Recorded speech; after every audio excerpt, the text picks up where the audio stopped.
रिया ने जैसे ही लाइब्रेरी के अंदर साहिल की चप्पल देखी, उसके पैरों तले जमीन खिसक जाती है और वो बैठकर जोर जोर से रोने लगती है। वो चिल्लाती है, भाई कहाँ हो आप, मुझे जवाब दो।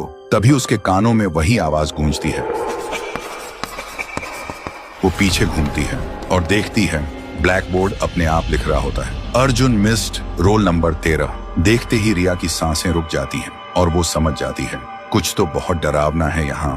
कांपती हुई आवाज में रिया बोलती है, तुम कौन हो और ब्लैक बोर्ड पे जो लिखा है उसका मतलब क्या है? अगर कोई यहाँ है तो मुझे दिखाई दो।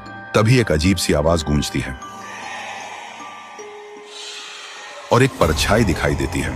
एक लड़का स्कूल यूनिफॉर्म में, उसकी आंखों में सिर्फ दर्द। वो कहता है, सब मुझे भूल गए। रिया पूछती है, तुम कौन हो और चाहते क्या हो? परछाई बोलती है, मैं हूँ अर्जुन, मिस्ड रोल नंबर 13। आज से 5 साल पहले की बात है। मैं बचपन से अनाथ था।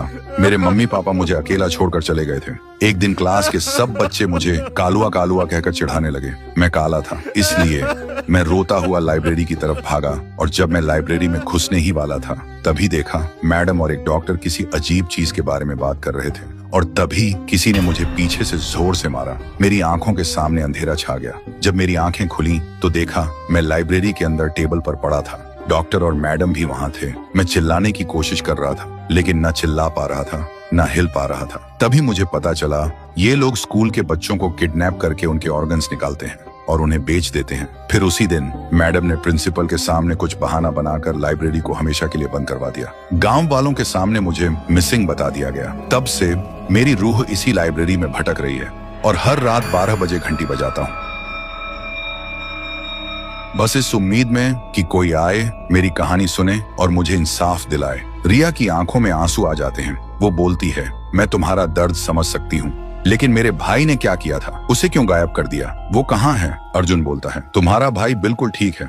उस दिन जब मैं उसके सामने आया वो डर के मारे बेहोश हो गया था। अब वो तुम्हें लाइब्रेरी के कोने में एक सीक्रेट डोर है, उसके पीछे मिल जाएगा और वहीं मैडम के राज की असली फाइल भी है। अगली सुबह रिया और साहिल गांव के लोगों के सामने आते हैं। साहिल को जिंदा देखकर सब लोग हैरान हो जाते हैं। रिया वो फाइल सबके सामने रखती है जिसमें मैडम का हर काला सच साफ साफ लिखा था। कुछ देर बाद पुलिस आती है और जो भी लोग इस राज के पीछे थे सबको गिरफ्तार कर लेती है और अर्जुन, उसे अब इंसाफ मिल चुका होता है। उसकी रूह धुआं की तरह हवा में गुम हो जाती है। तो दोस्तों, अगर आपको ये कहानी पसंद आई हो और आगे भी ऐसी हॉरर सीरीज चाहिए हो तो कमेंट करो